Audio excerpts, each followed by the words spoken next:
यीशु मसीह के नाम में आप सबको जय मसीह की आए हम निकालेंगे। यूहन्ना की किताब 15 अध्याय उसका 18 से लेकर हम पढ़ेंगे। यहाँ इस प्रकार से लिखा है, यदि संसार तुमसे बैर रखता है तो तुम जानते हो कि उसने तुमसे पहले मुझसे बैर रखा। यदि तुम संसार के होते तो संसार अपनों से प्रेम रखता, परंतु इस कारण के तुम संसार के नहीं, वरन मैंने तुम्हें संसार में से चुन लिया है, इसीलिए संसार तुमसे बैर रखता है। जो बातें मैंने तुमसे कही थी, दास अपने स्वामी से बड़ा नहीं होता, उसको याद रखो। यदि उन्होंने मुझे सताया तो तुम्हें भी सताएंगे, यदि उन्होंने मेरी बात मानी तो तुम्हारी भी मानेंगे। यहाँ पे हम देखते हैं प्रियो कि किस प्रकार से यीशु मसीह ने अपने चेलों को जो है बताया कि जो है जब उन्होंने जो है मुझे सताया तो वो तुम्हें भी सताएंगे करके कहता है। उसका कारण क्या है उसको बताता है कि तुम जो है संसार के नहीं हो, वरन संसार में से जो है तुम चुन लिए गए हो। तो उसी तरह से आज हमारा जीवन भी है। परमेश्वर ने हमको इस संसार से अलग किया और अपने नाम की महिमा के लिए हमको जो है अपने निकटता में बुलाया। तो आज यह संसार इसी कारण से क्या करता है, हमसे बैर रखता है। तो जब वह बैर रखता है तो ऐसे दिशा में हमको जो है दुखी होकर के या निराश होकर के हमको नहीं बैठ जाना है, क्योंकि वे नहीं जानते हैं ना। यहाँ पे देखते हैं कि आगे अगर हम पढ़ेंगे तो यहाँ पर कहता है 21 पद को, परंतु यह सब कुछ वे मेरे नाम के कारण तुम्हारे साथ करेंगे, क्योंकि वे मेरे भेजने वाले को नहीं जानते। तो जो है प्रिय, वे ये सब काम इसलिए करते हैं क्योंकि वे परमेश्वर को नहीं जानते हैं। तो इसलिए आज हमको किसी के प्रति जो है कड़वाहट को अपने हृदय में आने नहीं देना है। यदि वे हमारे स्थान पे होते और हम उनके स्थान पे होते तो हम भी वही करते जो वे आज हमसे हमारे साथ कर रहे हैं। तो इसलिए आज हमको किसी के प्रति मनमुटाव या कड़वाहट या नाराज़गी रखने की ज़रूरत नहीं है, लेकिन हमको उनको क्षमा करना है। और जो है जब हम क्षमा करेंगे तो हम जो है एक कह सकते हैं कि हम जो है परमेश्वर की उपस्थिति में हमको चलने में दिक्कत नहीं होगा। और यदि हम क्षमा नहीं करते हैं तो ये हमारे और परमेश्वर के साथ जो हमारा संबंध है उसके क्या करेगा, एक प्रकार से कह सकते हैं अवरुद्ध करने का काम करेगा। हम जो उसकी उपस्थिति में प्रतिदिन आनंद के साथ चलते हैं वो आनंद हम महसूस नहीं कर पाएंगे। इसलिए आज बहुत ज़रूरी है कि हम जो है अपने सताने वाले पड़ोसियों को, अपने सताने वाले परिवार को जो है हम क्षमा करें। जब हम ऐसा करेंगे हम अपने जीवन में परमेश्वर की उपस्थिति को निरंतर हम जो है महसूस करने पाएंगे और उसकी उपस्थिति में हम जो है आनंदित और मग्न होने पाएंगे। तो इन वचनों के द्वारा परमेश्वर हम सबको आशीषित करें। हम अपनी आंखों को बंद करेंगे, छोटा सा प्रार्थना करेंगे।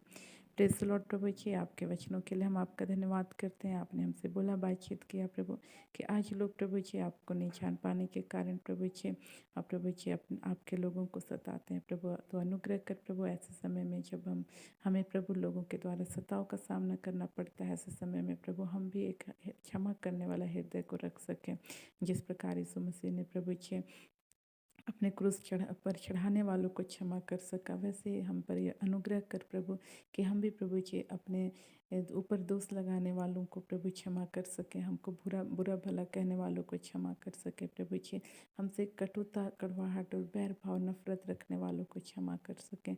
और प्रभु आपकी उपस्थिति में हम निरंतर बने रह सके, ऐसा अनुग्रह कर। विशेषकर मैं इस बहन के लिए प्रार्थना करती हूँ जिसको प्रभु जी उसके पड़ोसियों ने और उसके परिवार वालों ने प्रभु जी आपके नाम के कारण प्रभु जी बहुत सी बातों को कहा है प्रभु। और ये बहन प्रभु जी उन बातों को भूल नहीं पा रही है प्रभु जी, उसके कारण इनके हृदय में धीरे धीरे उनके प्रति कड़वाहट प्रभु जी उत्पन्न हो रहा है प्रभु जी।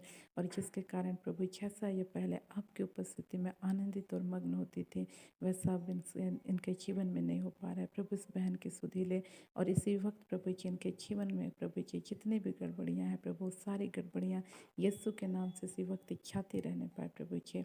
प्रभु तो आप अनुग्रह कर एक क्षमा करने वाला हृदय दे प्रभु जी, और फिर से बहन प्रभु जी तेरी उपस्थिति में चल सके, ऐसा अनुग्रह कर प्रभु। मैं इस वक्त प्रभु उन तमाम भाई बहनों के लिए प्रार्थना करती हूँ प्रभु जी, जो प्रभु जी किसी न किसी रूप से प्रभु जी आपके कारण प्रभु जी लोगों के माध्यम से प्रभु जी तुच्छ जाने जाते हैं या घृणित समझे जाते हैं प्रभु जी, या प्रभु सताए जाते हैं और प्रभु जी इनका मन प्रभु खेदित हो जाता है प्रभु जी।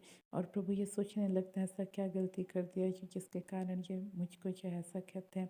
प्रभु तो ऐसे भाई बहनों की सहायता करके वे समझ सके प्रभु कि उनको तूने प्रभु इस संसार से अलग किया है, जिसके कारण प्रभु जी हाँ प्रभु जी उनके जीवन को शैतान प्रभु जी इस्तेमाल करता है आपके लोगों को सताने के लिए। प्रभु तो सहायता कर प्रभु इन बातों को समझने पाए और हर एक को हृदय से क्षमा करते हुए प्रभु आपके प्रेम में बने रह करके निरंतर आपकी उपस्थिति में चलते रहने के लिए सहायता कर प्रभु जी। विशेषकर मैं इस भाई के लिए प्रार्थना करती हूँ जिसके प्रभु पेट में प्रभु जी हाँ प्रभु जी एक प्रकार का घाव पाया जाता है प्रभु जी।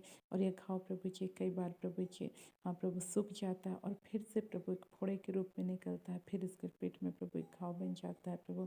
इस भाई की सुधीले प्रभु जी और इस घाव में प्रभु बहुत तेज खुजली होता है प्रभु जी।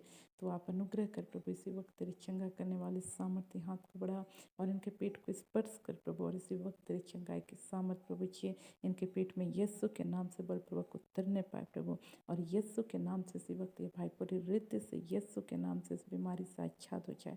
तमाम अंधकार की शक्तियाँ, तमाम फोड़े खुजली को लेकर के आने वाले दुष्ट आत्माएं इस भाई के जीवन को छोड़ के इसी वक्त यीशु के नाम से जाते रहने पाए प्रभु जी।